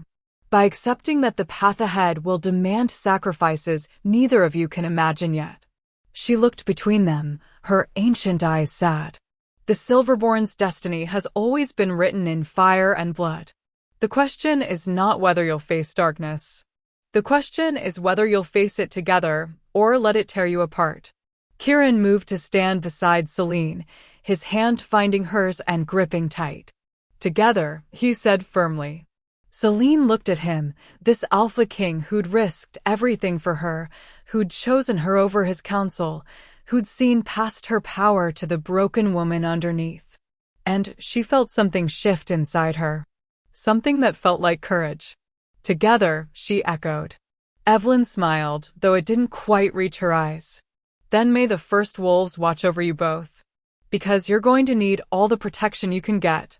They left the sanctuary at midday. The horses rested and ready, supplies packed. Celine wore the Silverborn pendant beneath her clothes, feeling its steady warmth against her skin. A reminder. An anchor. As they rode away from the stone circle, Celine looked back one last time. The silver light still danced between the pillars, but it seemed dimmer now. Almost mournful. Like it knew what was coming. Like it was already grieving. Kieran caught her expression and squeezed her hand. "Whatever happens," he said quietly, "we face it together. You're not alone anymore, Celine. And you never will be again." She wanted to believe him. Wanted to trust that their connection, this fragile, beautiful thing growing between them, would be enough to weather whatever storm was coming. But as they descended from the mountains toward the estate below, Celine couldn't shake the feeling that Evelyn's warning had been more than just caution. It had been prophecy. And prophecies, she was learning, always came true, just never in the way you expected. They saw the smoke before they reached the estate. Black columns rising against the afternoon sky, thick and oily, carrying on the wind. Kieran urged his horse faster, Celine struggling to keep pace, both of them silent with dread. The main gates stood open, unguarded. That alone told them something was catastrophically wrong. The Alpha King's estate was never left unprotected, never left vulnerable. It was a fortress, a symbol of power and security that had stood for generations. But now the courtyard was empty, silent except for the crackle of flames and the distant sound of shouting. Kieran dismounted in one fluid motion, his hand already on his sword. Celine slid down from her horse, her legs unsteady, the silver flame awakening in her chest like it sensed danger before her conscious mind could process it. "Stay close," Kieran ordered, moving toward the main hall. They found the first body near the fountain. A young guard, barely old enough to have earned his position. His throat had been torn open, blood pooling beneath him, his eyes staring sightlessly at the sky. Celine's stomach lurched, but she forced herself to keep moving. More bodies littered the path to the hall. Guards, servants, people who'd had nothing to do with politics or prophecies or power struggles. People who'd simply been in the wrong place when violence erupted. Gods, Kieran breathed, his face carved from stone. What happened here? They found their answer in the Great Hall. The massive wooden doors had been torn from their hinges, splintered and broken. Inside, the hall was chaos, overturned tables, shattered glass, bloodstains painting the stone floor in abstract patterns. And in the center of it all, standing on the raised platform where the Alpha King's throne sat, was Draven. But he wasn't alone. A dozen warriors flanked him, all wearing expressions of grim determination. And kneeling before the platform, bound and bloodied, were at least 20 wolves, pack members who'd remained loyal to Kieran. Celine recognized some of them. Younger council members. The captain of the guard who'd always treated her decently during her brief time in custody. Hostages. "Your Majesty," Draven called out, his voice echoing through the ruined hall. "How good of you to finally return. We've been waiting." Kieran stepped forward, every line of his body radiating controlled fury. "What have you done?" "What you refused to do," Draven replied calmly. "I protected the pack. From threats both external," his gaze slid to Celine, "and internal." "You've committed treason," Kieran said, his voice dangerously quiet. "Attacked your own people. Murdered innocent wolves." "Innocent?" Draven laughed, the sound harsh and bitter. "There are no innocents when survival is at stake. These wolves chose to stand with you, to defend your misguided attachment to that creature. They made their choice, and now they'll face the consequences." Celine felt the silver flame surge, responding to her rage and fear. Kieran must have sensed it because his hand shot out, gripping her wrist in warning. "Not yet," his touch said. "Wait. What do you want?" Kieran demanded. "What I've always wanted," Draven said. "A pack free from corruption. Free from the taint of old magic and the weakness of leaders who let sentiment cloud their judgment." He gestured to the bound wolves. "Give us the marked. Let us finish what should have been done months ago. Do that, and these wolves live. Your authority remains intact. Order is restored." "You mean your order?" Kieran shot back. "Order is order," Draven replied. "The pack needs strength. Decisiveness. Not a king who abandons his people for weeks to chase after prophecies and protect abominations." "She saved my life. And now she'll be the death of us all," Draven countered. "Can't you see it? The destruction she caused at the sanctuary was just the beginning. The more she uses that power, the more unstable it becomes. How long before she loses control completely? Before she burns down everything we've built?" "That won't happen," Kieran said firmly. "You can't promise that. You don't know what she's capable of." Draven's expression hardened. "But I do. I've spent my life studying the histories. The accounts of what the marked have done when their power overwhelms them. Entire territories reduced to ash. Hundreds dead. Families destroyed." He pointed at Celine. "She is a weapon. Unstable and uncontrollable. And weapons like that need to be dismantled before they detonate." Celine wanted to argue. wanted to defend herself against the accusations. But the words stuck in her throat because part of her, the part that had spent 5 years running from herself, wondered if he was right. Last chance, Draven said. Give her to us. Or watch your loyal wolves die one by one. One of the warriors grabbed a bound wolf, a young woman Celine recognized as a kitchen worker, and dragged her forward. A blade appeared at her throat, and the woman whimpered, tears streaming down her face. No! The cry tore from Celine before she could stop it. Don't hurt her. Please. She has nothing to do with this. Then make the right choice, Draven said coldly. Surrender yourself. Save these innocent lives. Celine took a step forward, but Kieran's grip on her wrist tightened almost painfully. Don't, he growled. Don't you dare. He'll kill them, Celine whispered, her eyes locked on the terrified woman. All of them. Because of me. He'll kill them anyway, Kieran said. The moment you surrender, he loses his leverage. These wolves are already dead in his mind. He's just using them to manipulate you. Draven's smile was cold. Your king knows me so well. But tell me, Celine, are you willing to bet their lives on his assessment of my character? The silver flame roared inside her chest, demanding release, demanding she burn away this threat like she'd done with the warriors at the sanctuary.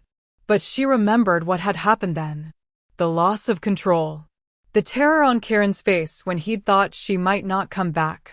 If she unleashed that power here, in this enclosed space, with hostages and allies mixed together, she'd kill everyone. Friend and enemy alike. Time's up, Draven said, nodding to the warrior. The blade began to press into the woman's throat. And something inside Celine snapped. Not the silver flame. Something else. Something deeper and more primal than magic or prophecy. The part of her that had survived exile and loneliness and years of believing she was a monster. The part that refused to let innocent people die because of her existence. Wait, she said, her voice steady despite the terror flooding her veins. She pulled free of Kieran's grip. I'll go with you. I'll surrender. Just let them go. All of them. Celine, no. It's the only way, she said, finally meeting Kieran's eyes. And what she saw there nearly broke her. Anguish. Fury. Desperation. Love. You can't do this, he said, his voice cracking. I won't let you. You don't have a choice, she replied softly. Neither of us do. She walked forward, each step feeling like she was wading through deep water. The silver flame screamed in protest, begging her to fight, to resist, to burn everything to the ground rather than surrender. But she pushed it down, locked it away, and kept moving. Draven watched her approach with something like satisfaction in his cold eyes. A wise decision, he said. Perhaps there's hope for you yet. Celine stopped at the base of the platform. Let them go first. Let me see them leave safely. Then I'm yours. For a moment, she thought he might refuse. But then he gestured, and the warriors began cutting the bonds of the hostages. They stumbled to their feet, confusion and relief warring on their faces. Go, Celine told them. Get out of here. Find somewhere safe. The young kitchen worker, the one who'd been seconds from death, grabbed Celine's hand as she passed. Thank you, she whispered, tears still streaming. Thank you. Then they were gone, fleeing through the broken doors, leaving only Celine and Kieran facing Draven and his warriors. Now, Draven said. Come up here. Kneel. Celine climbed the steps, her heart hammering. She could feel Kieran's gaze on her back, could hear him moving closer despite everything. She knelt before the throne, the seat that should have been Kieran's, now occupied by a traitor. Draven stood, looking down at her with contempt. Do you know what we're going to do with you? Kill me, Celine said flatly. Like you always planned. Eventually, Draven agreed. But first, we're going to make an example. Show the entire pack what happens when old magic is allowed to fester. When weakness masquerades as compassion. He reached down, grabbing a fistful of her hair and yanking her head back. They'll watch you burn, Silverborn. And they'll learn to fear what you represent. To reject it. 2. He never finished the sentence. Because Kieran moved. Faster than Celine had ever seen him move, the Alpha King was across the hall and up the platform steps, his sword already drawn. He drove the blade through the warrior closest to Draven before anyone could react, then spun and kicked another back into the throne. Get away from her, he snarled. Draven released Celine, shoving her aside as he drew his own weapon. The remaining warriors surged forward, and suddenly the hall exploded into violence. Kieran fought like something possessed, all controlled fury and deadly precision. But there were too many. Even as he cut down 2 more warriors, 3 others surrounded him, forcing him back. Celine scrambled to her feet, watching in horror as they drove Kieran to his knees, blades at his throat and back. Enough, Draven roared. The fighting stopped, everyone frozen in place. You see, he said, turning to address the warriors. You see how deeply the corruption runs? He would throw away everything, his crown, his honor, his life, for her. For this creature. She's not a creature, Kieran ground out, blood streaming from a cut above his eye. She's the reason you're going to die, Draven interrupted. I didn't want it to come to this. I hoped you'd see reason. But you've left me no choice. He raised his sword, pointing it at Kieran's chest. The council will understand. We'll accept that you were killed trying to protect a threat. That your sacrifice, while tragic, was necessary to preserve the pack. No. Celine lunged forward, but 2 warriors grabbed her, holding her back. Don't. Please. I'll do anything. You already did, Draven said coldly. You surrendered. But it wasn't enough. It will never be enough as long as he's alive to defend you. The sword began its descent. And Celine felt something inside her shatter. Not the silver flame. Something else. The last wall she'd built around her power, around the truth of what she was. The final barrier between control and chaos. The pendant at her throat blazed to life, burning hot enough to sear her skin. And the silver flame exploded outward, not wild, not uncontrolled, but focused with absolute precision. It hit the warriors holding Kieran first, throwing them back without burning them. Then it spread across the hall in a wave of pure light, slamming into every one of Draven's supporters and pinning them to the walls like insects on display. Celine stood at the center of it all, silver fire pouring from her hands, her eyes blazing with power that was finally, completely, hers to command. You want to see what I'm capable of, she said, her voice carrying an echo that seemed to come from somewhere ancient. You want to know what the Silverborn can do? The flames intensified, and the warriors began to scream. Celine, stop. Kieran's voice cut through her rage. He was on his feet now, moving toward her despite the inferno raging around them. Don't do this. Don't become what they fear. They'll never stop, she said, tears streaming down her face even as the power sang through her veins. They'll hunt me. Hunt us. Forever. Then let them, Kieran said, finally reaching her, his hands cupping her face despite the silver fire dancing across her skin. Let them try. But don't lose yourself to this. Don't give them the satisfaction of proving them right. I can't, her voice broke. I can't let you die for me. And I can't let you destroy yourself to save me, Kieran replied fiercely. We're in this together, remember? That means we fight together. We survive together. We make the hard choices together. His forehead pressed against hers. But we don't become monsters. We don't give up our humanity. Not for anything. The silver flame wavered, responding to his words, to his presence. Celine looked past him at Draven, still pinned to the wall, terror finally breaking through his cold facade. At the warriors who'd followed him, who'd hurt innocent people in the name of fear and tradition. She could kill them all.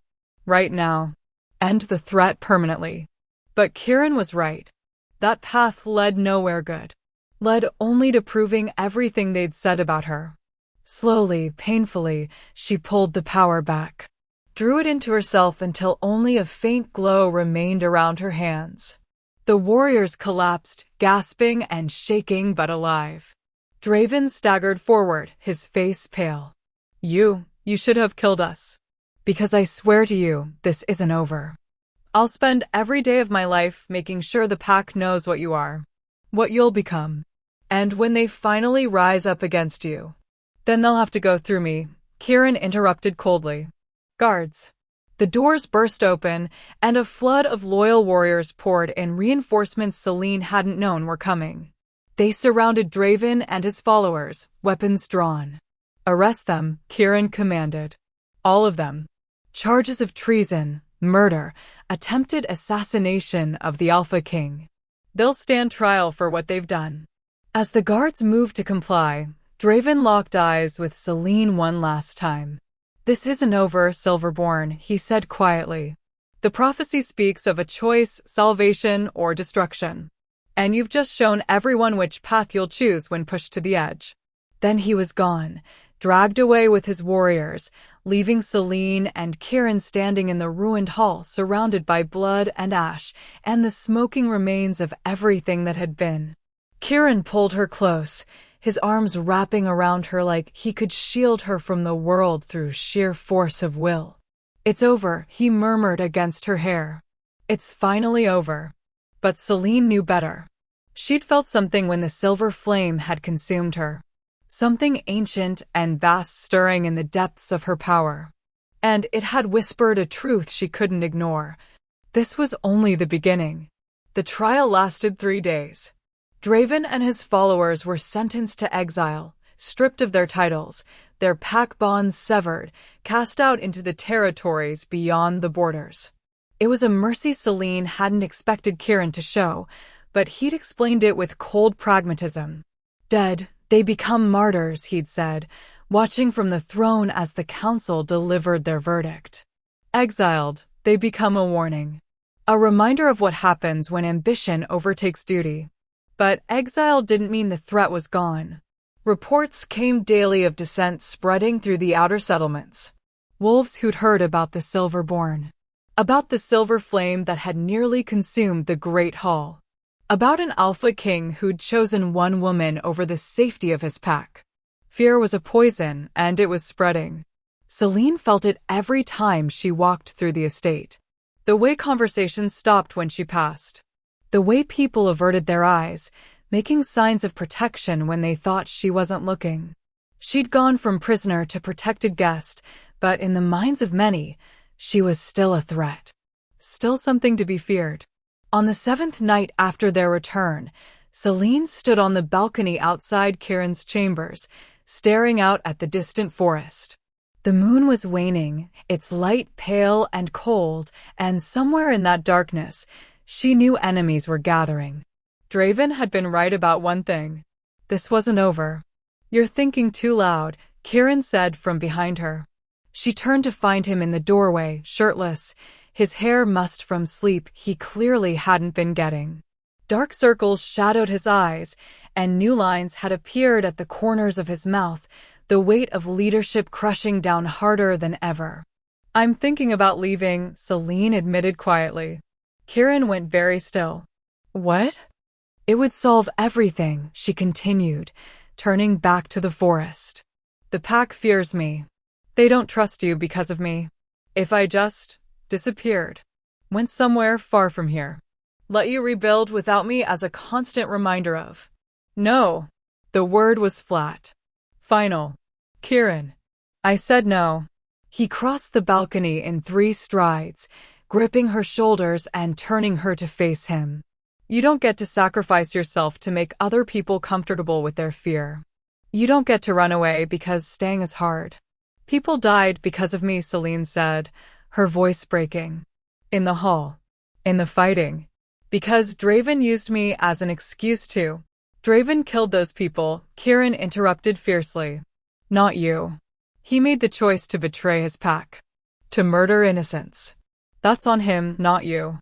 And I won't let you carry guilt that belongs to someone else. But if I stayed, there will be more, Selene insisted. More fighting. More death. The prophecy said. The prophecy said you'd face a choice, Kieran reminded her. Salvation or destruction. But it didn't say which one you'd choose. It didn't say that staying meant destruction or that leaving meant salvation. His hands moved from her shoulders to cup her face, his thumbs brushing away tears she hadn't realized were falling. Maybe the real choice isn't about leaving or staying. Maybe it's about who you become in the face of fear. Before Celine could respond, a sound split the night. A howl. Long and mournful and wrong. Kieran's head snapped toward the forest, his whole body going taut with tension. More howls joined the first, dozens of them, rising from the darkness like a tide of despair. Something's wrong, he said, already moving back into the chambers to grab his sword and shirt. Celine followed, the silver flame awakening in her chest with an urgency that made her breath catch. What is it? I don't know. But that's the alarm call. Only used when. An explosion rocked the estate. The windows shattered inward, showering them with glass. Kieran threw himself over Celine, shielding her as another explosion followed, then another. The whole building shook, ancient stones groaning under the assault. We need to get to the hall, Kieran said, pulling her to her feet. No. They ran through corridors filled with smoke and chaos. Wolves in various states of undress were streaming toward the exits, following emergency protocols drilled into them since childhood. But underlying the organized evacuation was pure terror, screams and shouts mixing with the continuing explosions. They burst into the courtyard to find absolute carnage. The gates had been destroyed, twisted metal and splintered wood scattered across the ground. And pouring through the breach were things. Not wolves. Not entirely. Their forms shifted and writhed, caught between human and animal and something else entirely, something that made Celine's eyes hurt to look at directly. Shadow beasts. Impossible, Kieran breathed. They're extinct. The shadow beasts were wiped out centuries ago. Someone brought them back, Celine said, watching in horror as the creatures tore through the estate's defenders. Regular weapons seemed to pass through them without effect, and their claws left wounds that smoked and festered. A scream drew her attention. A young wolf, barely more than a child, had been separated from his family, trapped against a wall as one of the shadow beasts advanced. The creature's form rippled, revealing too many teeth, too many claws, eyes like pits of endless darkness. The silver flame surged. Celine didn't think. Didn't hesitate. She just ran. The beast lunged for the child, and Celine's hand shot out, silver fire blazing from her palm and slamming into the creature's side. The beast shrieked, a sound that seemed to come from everywhere and nowhere, and dissolved into smoke. The child stared at her with wide eyes, trembling. Go, Celine told him gently. Find your family. Run. He ran. And Celine turned to face the horde of shadow beasts still flooding through the gates. Kieran was at her side instantly, his sword gleaming in the firelight. These things are immune to normal weapons. But not to silver flame, Celine said, feeling the power coiling in her chest, ready to be unleashed. Kieran, get your people to safety. Get them out of here. I'll hold the line. Not alone you won't. I have to, she insisted. You saw what happened with the child. The silver flame can destroy them. But if I lose control again, if there are too many people around, then I'll be your anchor, Kieran said firmly. Like I was in the hall. Like I'll always be. We're fighting this together, Celine. No arguments. There was no time to argue anyway. The shadow beasts were regrouping, forming a wave of darkness and nightmare that began advancing toward them. Celine counted at least 50. Maybe more. Too many for even her power to handle without consequences. But what choice did they have? Stay close, she said, the pendant at her throat beginning to glow. And whatever happens, don't let me lose myself. Never, Kieran promised. The beasts charged. And Celine let the silver flame free.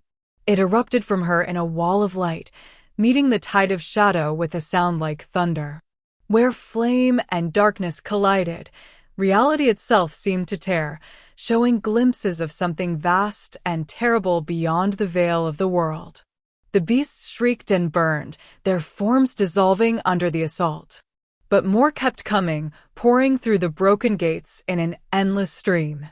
Selene pushed harder, pouring more power into the flame. The pendant burned against her skin, helping her maintain focus, helping her channel the raw energy without losing herself to it. But it wasn't enough. For every beast she destroyed, 2 more appeared. And she could feel her strength waning, the power drain leaving her hollow and shaking. "There's too many," she gasped. "Then we change tactics," Kieran said. "The gates. If we can collapse them, seal the breach." "I don't have enough power left to." "You don't have to do it alone," a voice called from behind them. Selene spun to find Evelyn striding across the courtyard, her ancient face set with determination. And behind her, impossibly, were more wolves. Not estate guards or loyal warriors. These were strangers, wolves with eyes that glowed silver in the darkness, their hands crackling with the same power that burned in Selene's veins. The marked. Others like her. How Selene started. "We felt you awaken," one of them said, a woman with scars crossing her face and silver hair despite her young appearance. Felt the Silverborn's power calling across the territories. "We came as fast as we could." "There are still marked who survived," another added, a man whose entire left arm seemed made of living silver flame. "Hidden. Scattered. Waiting for a sign that we weren't alone anymore. And you gave us that sign," the woman continued, moving to stand beside Selene. "Now let us fight with you. Let us show these creatures and this pack what the marked can do when we stand together." Tears blurred Selene's vision, but she blinked them away. "The gates. We need to seal them." "Then let's do it," the man said, his silver arm blazing brighter. They formed a line, 7 marked wolves including Selene, each one channeling their power into a single, unified force. The silver flame multiplied, amplified, becoming something greater than any of them could achieve alone. "Now," Evelyn commanded. The combined flame slammed into the broken gates and the stone walls surrounding them. The impact shook the entire estate, and for a moment, Selene thought they'd failed. Thought the structure would hold and they'd be overwhelmed. Then the walls began to move.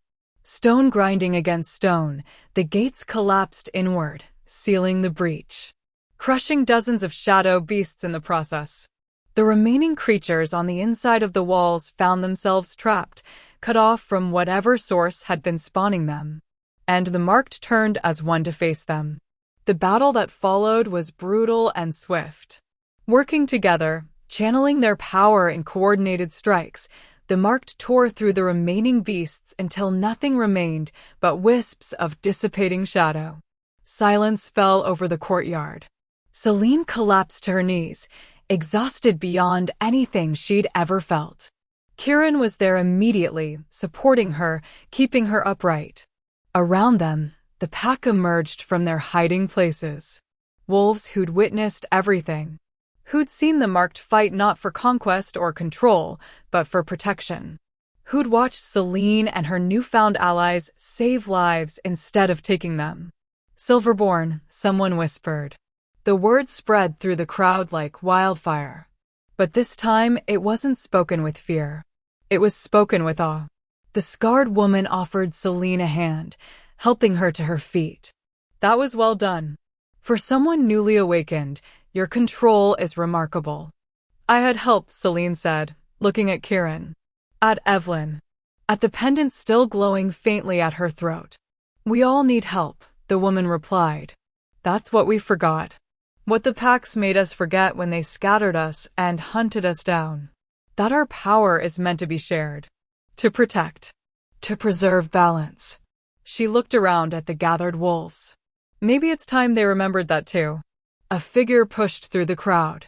The young kitchen worker Selene had saved in the hall. The girl approached hesitantly, then dropped to one knee. "Thank you," she said, her voice carrying in the silence. For saving my life. Twice now. For protecting all of us when you could have just left us to our fate. I'm not a hero, Celine said quietly. No, Kieran said, his voice strong and clear. You're something better. You're someone who chooses compassion over revenge. Who uses power to protect instead of dominate. Who stands and fights when running would be easier. He turned to address the crowd. This is your Silverborn. This is the woman my council condemned. And tonight, she saved all of us. Another wolf knelt. Then another. Within moments, the entire courtyard was filled with kneeling wolves, not in submission, but in respect. In acceptance. Celine felt something break open in her chest. Not the silver flame, but something even more powerful. Something that felt like hope. But even as the crowd began to rise, even as people started calling her name with gratitude instead of fear, Celine's gaze was drawn to the forest beyond the broken gates. Because in the shadows between the trees, she saw movement. A figure standing alone, watching. And even from this distance, she could feel its gaze, cold and calculating and patient. This attack hadn't been random. It had been a test. And whoever was watching had learned exactly what they needed to know. The silver flame stirred in warning, and Celine gripped Kieran's hand tighter. The storm Evelyn had warned about wasn't coming. It was already here. The sun rose over a broken estate. Celine stood on the wall, what remained of it, watching dawn paint the sky in shades of gold and crimson. Blood and fire colors. Appropriate, given what the night had brought. Below, wolves worked to clear debris, tend the wounded, count their losses. 12 dead. 23 injured. And the gates that had stood for 3 generations reduced to rubble and ash. But they'd survived. Against impossible odds, against creatures that shouldn't exist, they'd survived. Because of her. Because of the marked. Because of a power that had been feared and condemned for centuries, finally being used for something other than destruction. She should have felt victorious. Vindicated. Instead, she felt hollow. You didn't sleep. Kieran's voice came from behind her, familiar now in its warmth and concern. Couldn't, Celine admitted, not turning around. Every time I closed my eyes, I saw them. The shadow beasts. And the figure watching from the forest. Kieran moved to stand beside her, his shoulder brushing hers, a small point of contact that somehow steadied the chaos in her mind. Evelyn says the beasts are ancient weapons. Created by the first dark sorcerers to fight against the Silverborn bloodline. Someone brought them back specifically to test me, Celine said. To see if I was really what the prophecy claimed. And now they know. Now they know, she echoed. Which means this was just the beginning. Whoever's pulling these strings, they're not going to stop. They're going to keep coming. Keep testing. Keep pushing until, she trailed off, unable to finish the thought. Until you break, Kieran finished quietly. Or until you become the weapon they fear. Celine finally looked at him, really looked at him. The exhaustion carved into his features. The weight of responsibility he'd been carrying alone for so long. The choice he'd made to stand by her even when it cost him everything. I'm not worth this, she whispered. Not worth what you've sacrificed. What you'll have to keep sacrificing if I stay. That's not your decision to make, Kieran said firmly. I chose you, Celine. Chose this path. And I'd choose it again, even knowing where it leads. Where does it lead? She asked. Because right now, I can't see past the next attack. The next test. The next impossible choice between who I am and who everyone needs me to be. Kieran turned to face her fully, his hands coming up to frame her face, a gesture that had become achingly familiar over these past weeks. It leads wherever we decide. Together. That's the whole point of the prophecy, isn't it? Choice. Not destiny dictated by some ancient seer, but choice made in the moment, when everything hangs in the balance. And what if I choose wrong? Celine's voice cracked. What if the next time I use my power, I can't pull it back? What if I become exactly what Draven said I would, a monster who destroys everything she touches? Then I'll be there, Kieran said, his voice steady as stone. Right beside you. Reminding you who you really are. Pulling you back from the edge, just like you pulled yourself back in the hall. Just like you did last night when you could have obliterated those beasts and half the estate along with them, but you chose control instead. I had help. The other marked. The pendant. You. Exactly, Kieran said, a small smile touching his lips despite everything. You had help. And you accepted it. That's not weakness, Celine. That's wisdom. That's knowing you don't have to carry everything alone anymore. Below them, the scarred woman, who'd introduced herself as Linnea during the aftermath, was teaching young wolves how to recognize the signs of old magic. How to defend against shadow corruption. How to see the marked not as threats, but as protectors. The man with the silver arm, Corvin, was helping rebuild the gates, his power shaping stone and metal with a precision that left the regular builders staring in amazement. The other marked were scattered throughout the estate, healing the wounded, reinforcing the walls, sharing knowledge that had been hidden for generations. For the first time in centuries, the marked and the packs were working together. Do you see that? Kieran asked, following her gaze. That's what you did. Not destruction. Not chaos. Unity. Hope. A future where maybe, just maybe, your people don't have to hide anymore. Celine wanted to believe him. Wanted to trust that this fragile peace could last. But she couldn't shake the image of that figure in the forest. The sense of being watched. Being tested. There's a war coming, she said quietly. I can feel it. Something bigger than shadow beasts or council betrayals. Something that's been building for centuries, waiting for the Silverborn to return. Then we'll face it, Kieran said simply. Not alone. Not unprepared. But together. You, me, the marked, anyone willing to stand against the darkness. He paused, his thumb brushing across her cheekbone in a gesture so tender it made her chest ache.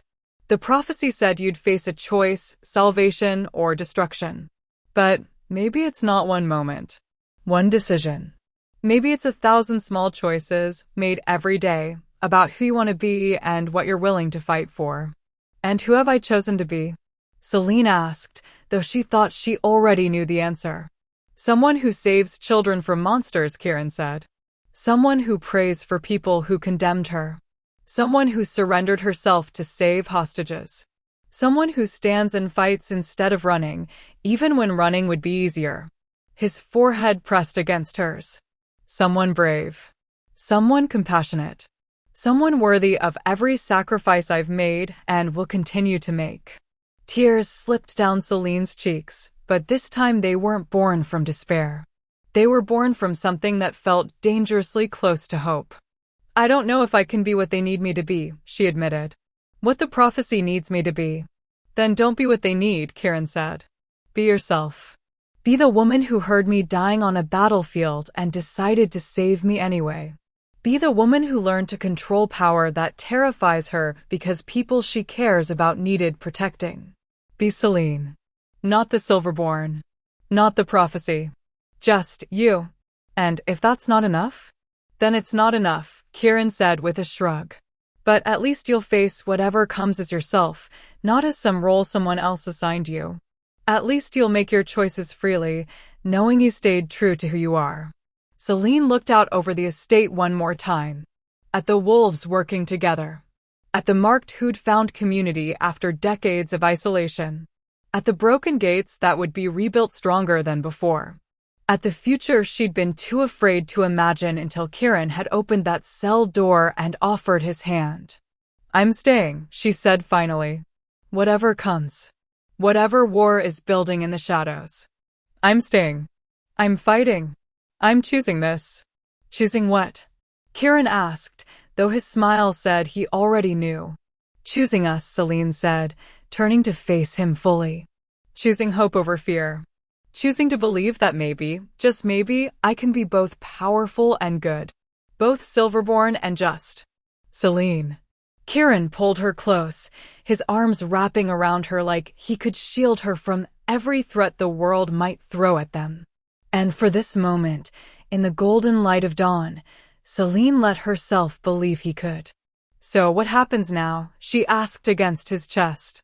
"Now," Kieran pulled back just enough to look at her, his eyes reflecting the sunrise and something deeper, something that looked like love. "Now we prepare. We train. We build alliances with the marked and any pack willing to stand with us.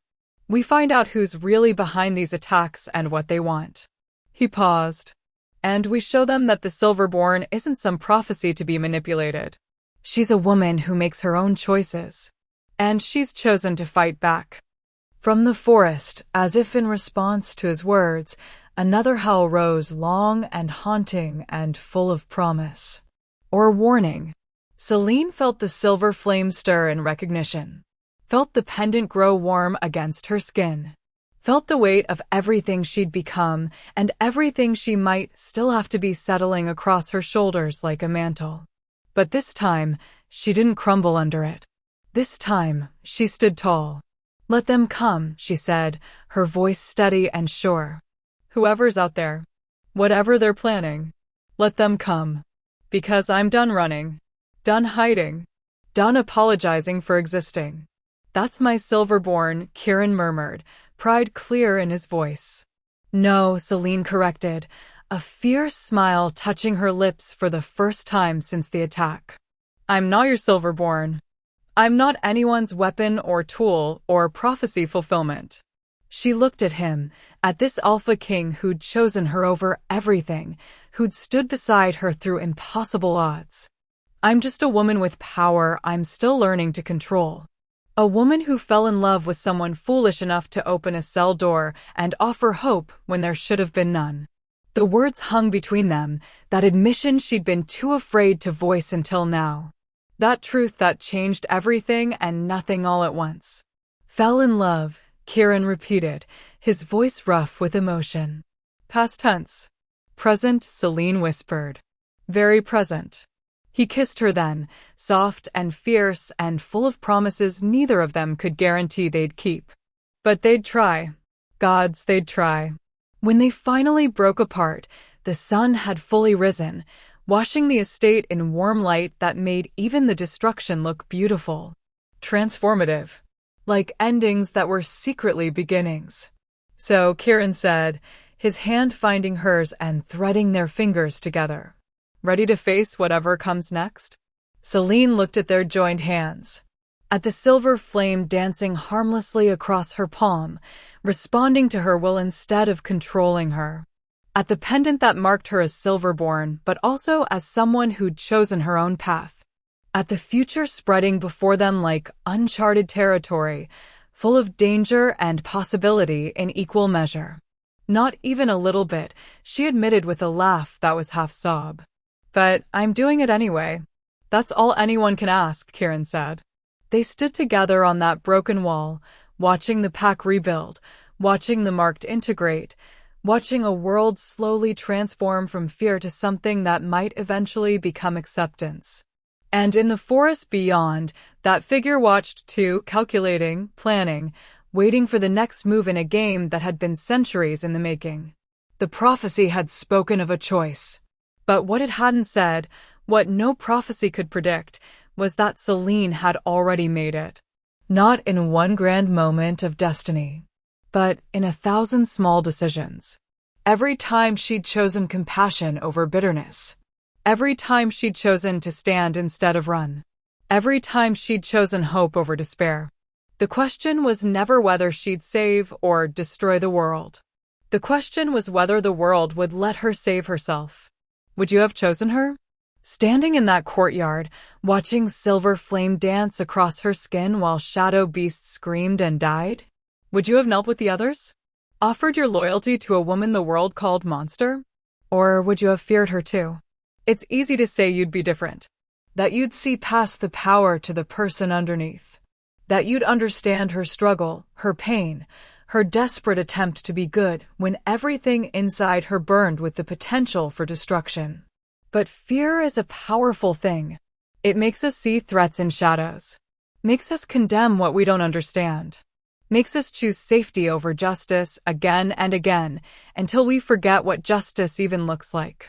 Celine chose to stay, chose to fight, chose to believe that maybe, just maybe, she could be both powerful and worthy of love. But her story isn't over. It's only beginning.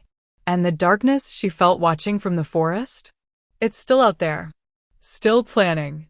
Still waiting for the moment when she'll have to make the choice the prophecy really spoke of, the one that will define not just her fate, but the fate of every wolf in every territory. The question isn't whether that moment will come. The question is whether she'll face it alone, or with an army of people who finally learned to see past their fear. People who chose her side when choosing her meant risking everything. People like Kieran. Like the marked who answered her call. Like that young kitchen worker who knelt in gratitude instead of terror. People like you. If this story touched something deep inside you, if Celine's struggle resonated with your own battles against fear and doubt, then subscribe to Shayla's Romance Library. Because here, we don't just tell stories about powerful women who save the world. We tell stories about broken women who save themselves. About warriors who fight with compassion instead of cruelty. About love that chooses to see the person beneath the power again and again until that person finally learns to see themselves. This is where prophecies are rewritten. Where monsters become heroes. Where the girl locked in darkness learns she was always meant to burn with light. Subscribe to Shayla's Romance Library. Because Celine's story isn't over. And neither is yours.